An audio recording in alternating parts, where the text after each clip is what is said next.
கொரியாவில் 16 ஆண்டுகளுக்கு பிறகு காணாமல் போன பெண் ஒருவரின் வழக்கு தீர்க்கப்பட்டிருக்கிறது.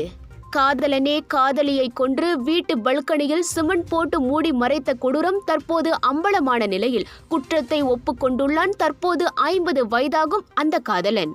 கடந்த 2008ஆம் ஆண்டில் தனது குடியிருப்பில் ஏற்பட்ட வாக்குவாதத்தின் போது அப்போது 34 வயதான அந்த ஆடவன் அவர்களுக்கிடையே ஏற்பட்ட தகராறில் காதலியை ஒரு மழுங்கிய பொருளால் தாக்கியதில் அந்த பெண் சம்பவ இடத்திலேயே இறந்துள்ளார். பின்னர் தனது வீட்டின் பல்கனியில் செங்கற்கள் கொண்டு மற்றும் 10 சென்டிமீட்டர் வரை தடிமனாக சிமெண்ட் பூசி அந்த பெண்ணின் உடலை ஒரு சூட்கேஸில் வைத்து புதைத்திருக்கிறான்.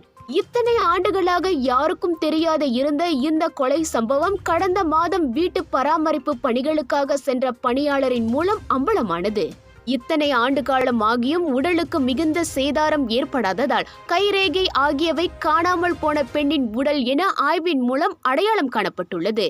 காவல்துறை அதிகாரிகள் விசாரணை நடத்தி விரைந்து நடவடிக்கை எடுத்து அவ்வாடவனை கைது செய்துள்ளனர். Colours of India Vijay TV media பார்ட்னராக இணைந்து வழங்கும் பிரம்மாண்டத்தின் உச்சக்கட்டம் beyond international Deepavali expo KSL Esplanade mall Bandar Bestari Klang ஸ்லாங்கோரில் 2 to 6 அக்டோபர் வரை அதிரடியான புதிய பூத்கள், பிக் சேல், பிக் டிஸ்கவுண்ட்.